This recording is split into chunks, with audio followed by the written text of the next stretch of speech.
गेल्या काही दिवसांपासून बांधकाम उद्योगाला मंदी आली आहे। त्यामुळे गुंतवणूकदार गोत्यात आलेले आहेत।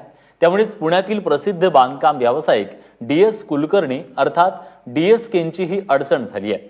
शून्यातून विश्व निर्माण करणाऱ्या DSKंचा आतापर्यंतचा प्रवास कसा राहिलाय पाहूयात। DSKंनी घर विकता विकता लोकांच्या भावनांना हात घातला आणि त्यांच्या मनावरही अधिराज्य केलं। कधी काळी पुण्यातल्या रस्त्यांवर भाजी विकणाऱ्या दीपक सखाराम कुलकर्णींनी शून्यातून साम्राज्य उभं केलं।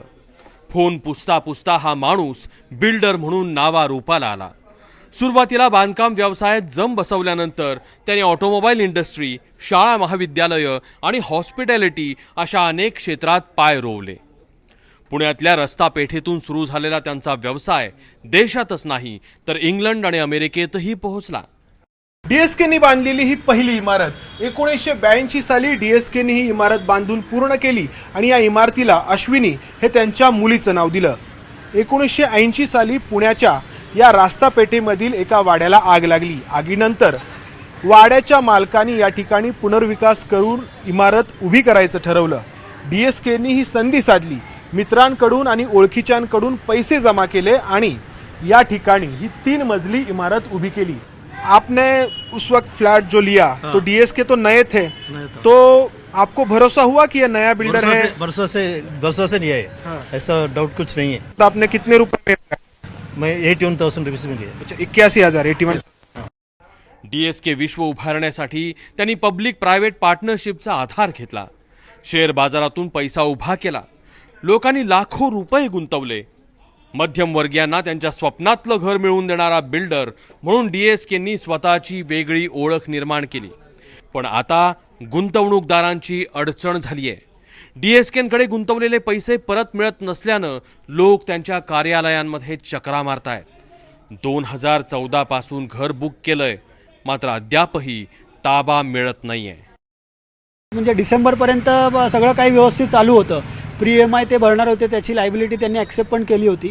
पण या डिसेंबर नंतरून त्यांनी कुठल्याही प्रकारचे EMI भरत नाही आहेत आणि आम्हाला कुठल्याही प्रकारचं व्यवस्थित ते रिस्पॉन्डही करत नाही आहेत। आणि अल्टिमेटली आता टाटा कॅपिटल आमच्या मागे लागलेले आहे आणि ते आमचे सगळे EMI आमच्या बँकेतून डिडक्ट झालेले आहेत। माझ्या नावावरती 34 लाख रुपये लोन उचलले आणि मी फ्लॅट बुक केल्यानंतर पहिल्या महिन्यातच 28 लाख रुपये घेतले आणि त्यानंतर 2 महिन्यांना परत 7 लाख रुपये घेतले। जेव्हा की बिल्डिंग त्यावेळी पूर्णही नव्हती किंवा तेवढी लेवलही झाली नव्हती, तर बँकेनं सुद्धा ते थोडं हे करायला पाहिजे होतं की बांधकामाचं प्रोग्रेस बघून ते लोन डिस्बर्स करायला पाहिजे होतं। दरवेळेस ते व्यवस्थित आश्वासन देतात, खूप गोड बोलतात आणि मी कसा भाजी विकत पुढे आलो आणि आता कशा माझ्या परिस्थिती आहे पण मी तुम्हाला नक्की देणार अशी आश्वासनं ते भरपूर देतात।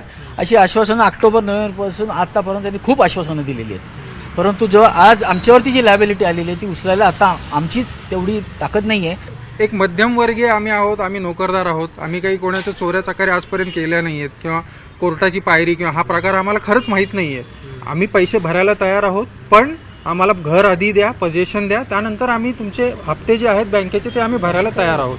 पण इथून आमची सगळ्याच पद्धतीने हॅरेसमेंट होती आहे, बिल्डरकडनं पण होती आहे as well as from bank also. 2014 पर्यंत DSKंचा गाडा सुरळीत होता, पण जेव्हा त्यांनी ड्रीम सिटी प्रोजेक्ट हाती घेतला तेव्हापासून गाडी रुळावरून घसरली। स्वप्नवत वाटणाऱ्या या ड्रीम सिटीत काय नव्हतं? कृत्रिम नद्या, त्यातून सर्व शहराला जोडणारी जलवाहतूक, कल्पनेच्या पलीकडचं विश्व साकारण्याची DSKंची इच्छा होती। या प्रोजेक्टसाठी त्यांनी पुणे सोलापूर रस्त्यालगत 300 एकर जागा निवडली। 19 डिसेंबर 2014ला या योजनेचा थाटात शुभारंभ केला। सर्व सुखसोयींनी संपन्न असणाऱ्या 1 BHK फ्लॅटची किंमत तब्बल 70 लाखांपेक्षा जास्त होती। पुणे सोलापूर रस्त्यावरती लोणी काळभोरमध्ये असलेला हा DSK ड्रीम सिटी प्रोजेक्ट, हा प्रोजेक्ट जोपर्यंत सुरू होत नव्हता तोपर्यंत DS कुलकर्णींच्या प्रगतीचा आलेख हा चढताच होता। मात्र DS कुलकर्णींनी हा प्रकल्प सुरू केला आणि लोकांना भव्य दिव्य अशी स्वप्न दाखवली। या प्रकल्पामध्ये अनेक सोयीसुविधा तर असणार होत्याच, त्याचबरोबर एका ठिकाणाहून दुसऱ्या ठिकाणी जाण्यासाठी व्हेनिस शहराप्रमाणे पाण्यातून बोटीतून प्रवास करता येणार होता। एवढा असा हा चकचकीत प्रकल्प होता।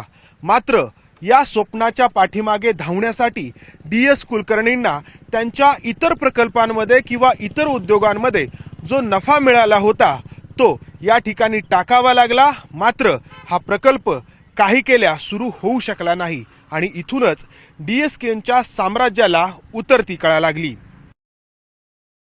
स्वप्नवत वाटणारा हा प्रोजेक्ट पूर्ण करण्यासाठी DSKंनी आपली सारी आर्थिक ताकद पणाला लावली. इतर व्यवसायातून येणारी सर्व आर्थिक रसद त्यांनी ड्रीम सिटीकडे वळवली. शेअर बाजारातूनही पैसा उभा केला. मात्र या प्रोजेक्टसाठी जमीन खरेदी करताना DSKंनी पत्नी आणि नातेवाईकांना कोट्यवधी रुपयांचा फायदा पोहोचवल्याचा आरोप होतोय. ड्रीम सिटी प्रोजेक्टसाठी DSKंनी फक्त कागदी घोडे नाचवले. एका कंपनीची स्थापना केली. DSKंच्या पत्नी हेमंती कुलकर्णी आणि त्यांचे नातेवाईक या कंपनीत भागीदार होते. कंपनीनं शेतकऱ्यांकडून 55 लाख रुपये प्रति एकर दरानं जमीन खरेदी केली. 6 महिन्यात DSK डेव्हलपर्स लिमिटेड या कंपनीला ही जमीन विकली. यात हेमंती कुलकर्णी आणि त्यांच्या नातेवाईकांना प्रति एकरी 75 लाख रुपयांचा नफा झाला. संपूर्ण व्यवहारात 165 कोटी रुपयांचा फायदा. अशा प्रकारे DSKंनी लोकांच्या पैशांचा गैरवापर केल्याचा आरोपही माहिती अधिकार कार्यकर्ते विजय कुंभार यांनी केलाय. आता असं कळतं की त्यांनी प्रकल्पाच्या पूर्णत्वाची तारीख 2023 दिलेली आहे. म्हणजे 9-10 वर्ष, इतकी वर्ष कुठलाही प्रकल्प चालू राहत नसतो. DSK टोयोटाचे हे काढून घेतले, ती कंपनी बंद पडली, ते कोर्टात गेले. मिल्कीट्रॉनिक्स नावाची आणखी एक कंपनी आहे, ते कंपनी बंद पडली, तेही लोक कोर्टात गेलेत. अशा स्थितीनं सगळी त्यांची एकूण हे झालेली आहे. आणि हे सगळं जर असेल तर पुढे काहीच दिसत नाही, कागदावर काही दिसत नाही, प्रत्यक्षात काही दिसत नाही. एवढा पैसा गेला कुठे? लोकांकडून गोळा केलेला, बँकांकडून घेतलेलं कर्ज, हा पैसा गेला कुठे? याचं उत्तर DSKने द्यायचं आहे. लोकांकडून आणखी पैसे कर्जरूपात घेण्यासाठी DSKंनी आकर्षक योजनांची सुरुवात केली. ठेवींवर 12% व्याज देण्याचं आश्वासन दिलं. परिणामी हजारो लोकांनी कोट्यवधी रुपये DSKंकडे गुंतवले. सुरुवातीला काही महिने लोकांना व्याज मिळालं, पण आर्थिक चणचण जाणवू लागल्यानंतर लोकांना पैसे परत करणं DSKंसाठी कठीण होत गेलं. मग ठेवीदार DSKंच्या कार्यालयात फेऱ्या मारू लागले. त्यातून मार्ग काढण्यासाठी DSKंनी इतर व्यवसायातील पैसा बांधकाम व्यवसायाकडे वळवला. मात्र त्यामुळे परिस्थिती सुधारण्याऐवजी आणखीनच बिकट बनली. मंदीची लाट सुरू झाली जून 15 मध्ये. 16 हे वर्ष खूप हॉरिबल गेलं, प्रचंड मंदीत गेलं सगळ्याच रिअल इस्टेटला. आणि ज्यांचे स्वतः पार्टनर होते किंवा फंडबरोबर जे काम करतात, ज्यांच्याकडे स्वतःचं भांडवल आहे, त्या लोकांना एवढं जाणवलं नाही. पण आम्ही FD होल्डरना घेऊन काम करत असल्यामुळे आम्ही आज काही करून सगळ्या मध्यमवर्गीयांना आमचे पार्टनर बनवले. हा 6 ते 7 हजार लोकांना बरोबर घेऊन आमचा नफा त्यांना वाटला. किती वर्ष? 36 वर्ष, असं नाही की काल वाटला. तर याच्यामध्ये या मंदीच्या लाटेमध्ये मला जे काही प्रॉब्लेम सुरू झाले, त्या प्रॉब्लेममध्ये पहिली मंदीची लाट, नंतर माझा झालेला ॲक्सिडेंट झाल्यानंतर जी अफवा पसरली की DSK गेले, DSK सिरियस. आणि मग एक प्रकारची मध्यमवर्गीयांची भावना झाली, अरे बापरे, DSK गेले तर पैसे कोण देणार परत? त्या दिवसापासून सगळ्यांनी एकदम पैसे मागायला सुरुवात केली. आत्तापर्यंत DSK ग्रुपचं नाव कधीही कुठेही ना EDमध्ये आलं आहे, ना CBIमध्ये आलं आहे, ना इन्कम टॅक्समध्ये आलं आहे, ना सस्टॅफमध्ये आलं आहे. कुठेही चुकीचं काम केल्याबद्दल आलेलं नाही. पब्लिक लिमिटेड कंपनी चालवतो. मोठे मोठे लोक आमच्याकडे डायरेक्टर म्हणून आहेत, शेअर होल्डर आहेत. आणि हे सगळं कायद्याने चालत असल्यामुळे आत्तापर्यंत कधीही जर काही झालं नाही, याच्या पुढेही होणार नाही. DSKंच्या 20हून अधिक कंपन्यांमध्ये हजारो कर्मचारी काम करतात. मात्र गेल्या कित्येक महिन्यांपासून त्यांचे पगारही थकलेत. स्वतः DSK आणि त्यांच्या पत्नी ही परिस्थिती मान्य करतात, मात्र सगळं खापर नशिबावर फोडतात. दुर्दैवाची गोष्ट आहे, मी कधी आत्तापर्यंत विनायक दामोदर सावरकरांना मानणारा आता ज्योतिषशास्त्राला मानायला लागलं. हेही TV वर सांगतो.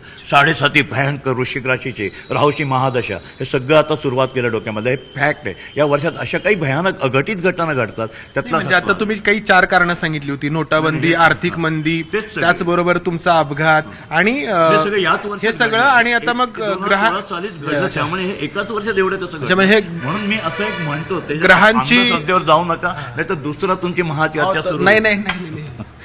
तर शेवटी काय होतं, माणूस कुठेतरी उद्विग्नता येते.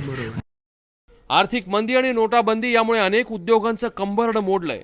आपणही त्यामुळेच अडचणीत आल्याचा दावा DSK करतायत. पण गुंतवणूकदारांच्या पैशांचं काय? ते कधी मिळणार? या प्रश्नांचं उत्तर त्यांच्याकडे नाही आहे. कधी काळी कोट्यवधींचे प्रोजेक्ट्स हातोहात सुरू करणाऱ्या डीएसकेंकडे सध्या आश्वासनांशिवाय दुसरं काहीच नाही. गेल्या 35 वर्षात डीएसकेंनी अनेकांच्या घराला घरपण दिलं खरं, पण आता त्यांच्याच घरातलं घरपण हरवलंय आणि त्यांच्या विश्वासार्हतेवरही प्रश्नचिन्ह उपस्थित झालंय.